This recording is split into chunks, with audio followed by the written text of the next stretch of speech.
Halo, shalom teman-teman semuanya. Gimana nih kabarnya? Pasti pada sehat semua kan? Ya, kakak juga mau ingetin buat kita, buat tetap di rumah, jangan kemana-mana. Karena ya virus corona ini kelihatannya makin naik ya. Terus juga buat teman-teman yang lagi liburan sama keluarga, tetap jaga jarak, tetap ya jaga tubuh kita masing-masing. Dan kita juga harus menghargai orang lain ya. Oke, kalau gitu, dan sebelum kita mulai ibadah pada kali ini, kita akan berdoa terlebih dahulu. Ya Bapa, terima kasih Tuhan, Kau telah menyertai kami, Kau telah melindungi kami dari setiap aktivitas yang telah kami lakukan sebelumnya ya Bapa.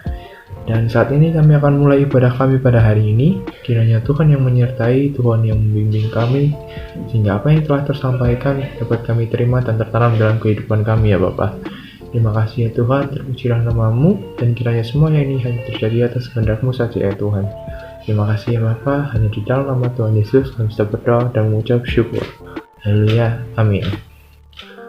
Oke, kali ini kita masih akan membahas tema bulanan kita, yaitu Mind Battleground. Tapi sebelum kita masuk ke temanya, kakak ada pertanyaan nih buat teman-teman. Ada nggak sih teman-teman yang kepikiran buat punya cita-cita yang tinggi? Contohnya apa sih kak? Contohnya cita-cita yang tinggi. Mau jadi dokter, mau sekolah di luar negeri, mau kerja di luar negeri, mau jadi penemu atau mau jadi ilmuwan, menciptakan inovasi-inovasi yang baru yang bisa bikin negara Indonesia jadi lebih maju atau semacamnya itu. Pernah nggak sih kita punya cita-cita yang tinggi yang mungkin agak impossible buat kita capai, tapi kita yakin kalau kita bisa mencapainya? Pernah?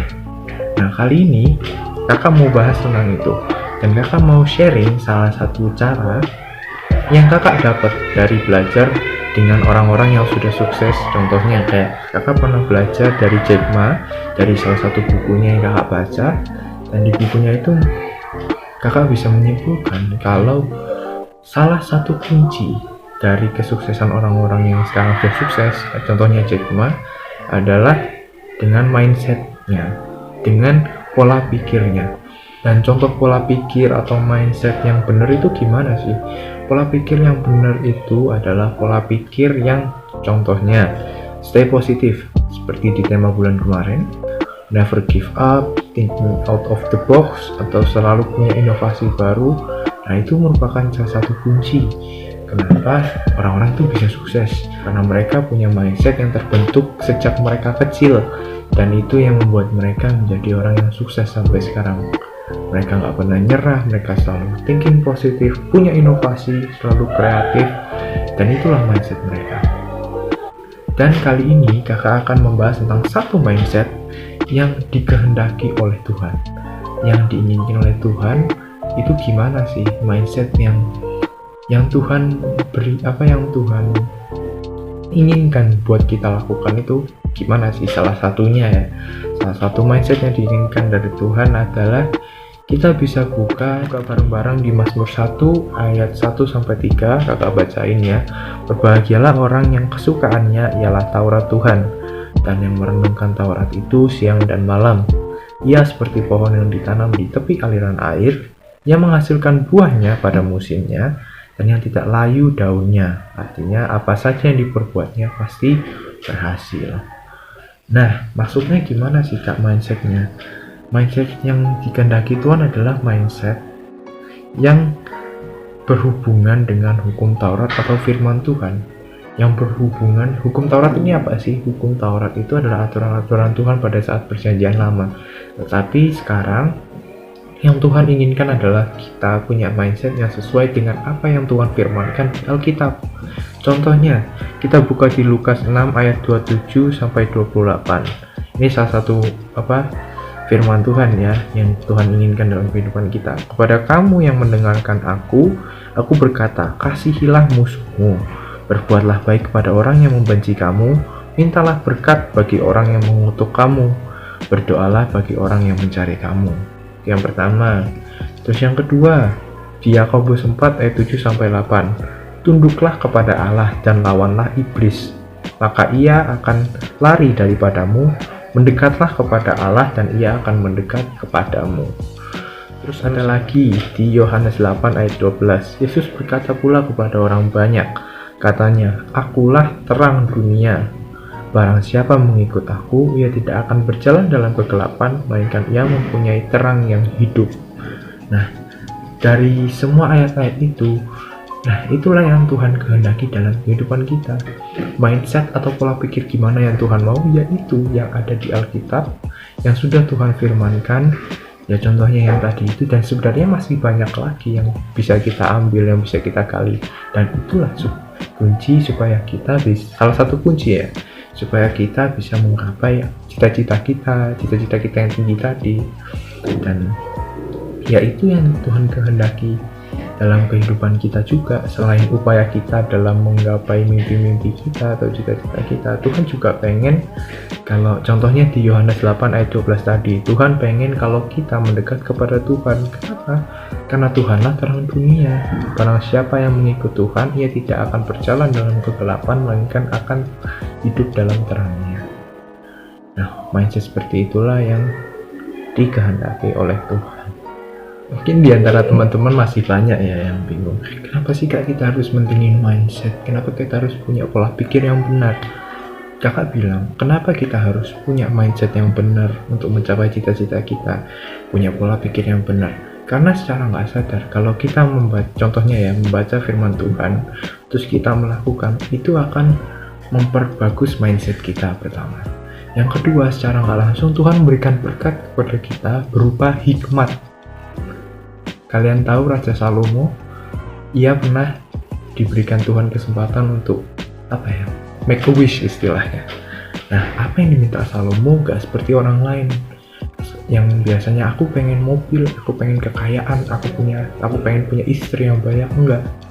Tetapi Salomo ingin untuk punya hikmat yang gimana? Hikmat yang bisa mengetahui mana yang baik dan mana yang jahat. Karena waktu itu Salomo adalah salah satu pemimpin Israel dan ia masih muda dan ia nggak tahu mana yang baik dan mana yang jahat, maka ia meminta hikmat dari Tuhan. Dan kenapa hikmat ini sangat penting? Ya dari hikmat kita jadi ngerti mana yang baik, mana yang benar, mana yang harusnya aku lakuin buat mencapai cita-citaku, mana yang enggak, mana yang Tuhan pengen dalam kehidupanku, mana yang enggak. Jadi hikmat ini sangat penting teman-teman. Dan cara mendapatkannya gimana sih Kak? Ya, cara mendapatkan hikmat adalah dengan bergaul dengan Tuhan. Baca firman setiap hari, gak cuma baca ya, karena kalau kita membaca aja tapi kita nggak merenungkan firman itu ya percuma. Karena kita cuma baca aja tapi kita nggak ngerti isinya. Tapi kita harus bisa membaca, kita harus bisa merenungkan firman Tuhan, supaya hikmat atau berkat yang Tuhan berikan itu bisa bermanfaat buat kita. Jadi Tuhan itu nggak cuma ngomong di telinga kita terus kita lupain, enggak. Tapi kita tetap pegang teguh itu yang tertanam di hati kita, dan itulah yang membentuk pola pikir kita supaya kita bisa ngerti mana yang benar, mana yang jelek ya tadi kakak bilang. Dan keuntungannya apa sih Kak kalau kita bisa punya hikmat? Apa sih Kak keuntungannya? Kenapa sih kita harus cari mindset, kita harus baca kitab, kita harus belajar lagi? Keuntungannya itu apa sih? Ya kalian akan punya istilahnya ketika menghadapi kehidupan kalian, mencapai cita-cita kalian akan dihadapkan oleh masalah. Masalah itu adalah musuh kita, dan gimana kita bisa menyelesaikan masalah itu, gimana kita bisa bertarung dengan masalah itu adalah dengan pedang dan tameng. Nah, pedang senjata kita ini apa? Pedang dan tameng kita ini apa? Ya mindset kita ini. Dan itulah keuntungan kita, kenapa kita harus punya hikmat, kenapa kita harus ngerti mana yang Tuhan mau dalam kehidupan kita. Dan lambat laun kita juga akan tergiring di jalannya Tuhan juga, karena ya dasar kita adalah firman Tuhan, maka jalan kita juga pasti berdasarkan pada firman Tuhan juga. Oke? Dan ada beberapa ayat penutup yang bisa menutup firman kita hari ini. Ya cukup singkat. Ya, jadi sebelum itu Kak kasih kesimpulan dulu ya. Jadi untuk mencapai cita-cita kita yang tinggi, untuk bisa bangun hubungan yang baik dengan Tuhan, salah satunya adalah dengan mindset yang bagus. Terus otomatis kita akan memperoleh hikmat dari Tuhan, dan lambat laun Tuhan akan mendekat pada kita, dan kita juga akan mendekat kepada Tuhan. Dan ya hikmat itu akan berjalan, dan apa yang kita inginkan, apa yang Tuhan inginkan dalam kehidupan kita, semuanya bisa jalan. Oke, ada 2 ayat yang kakak bisa sharingkan buat kita. Yang pertama ada di Amsal 2 ayat 6-7. Kakak bacakan. Tuhanlah yang memberikan hikmat, dari mulutnya datang pengetahuan dan kepandaian. Ia menyediakan pertolongan bagi orang yang jujur, menjadi perisai bagi orang yang tidak bercela lakunya. Lalu di Yosua 1 ayat 8, janganlah engkau lupa memperkatakan kitab Taurat ini, tapi renungkanlah itu siang dan malam, supaya engkau bertindak hati-hati sesuai dengan segala yang tertulis di dalamnya, sebab dengan demikian perjalananmu akan berhasil dan engkau akan beruntung. Ya, semoga apa yang kakak sampaikan tadi, apa yang Tuhan sampaikan tadi dapat tertanam di hati kita, dan itu bisa membuat kita menjadi semakin rindu untuk mendekat kepada Tuhan. Oke, cukup sampai sini pada kita pada hari ini. Mari kita tutup ibadah kita dengan berdoa. Ya Bapa, terima kasih Engkau telah membimbing kami, mengajari kami tentang hikmat ya Tuhan. Terima kasih, dan kiranya apa yang telah kami pelajari dapat tertanam bagi setiap kami, dapat menjadi arema dalam kehidupan kami ya Tuhan. Kami mohon ampun jika saat ibadah tadi kami melakukan kesalahan, mungkin ada salah kata atau dosa yang kami perbuat ya Tuhan. Kiranya Tuhan yang mengampuni agar apa yang telah kami dapatkan dapat tertanam dalam hati kami ya Tuhan. Terima kasih ya Tuhan. Terpujilah namamu Bapa, hanya di dalam namamu kami sudah berdoa dan mengucap syukur, dan kiranya semua ini hanya terjadi atas kehendak-Mu saja ya Tuhan.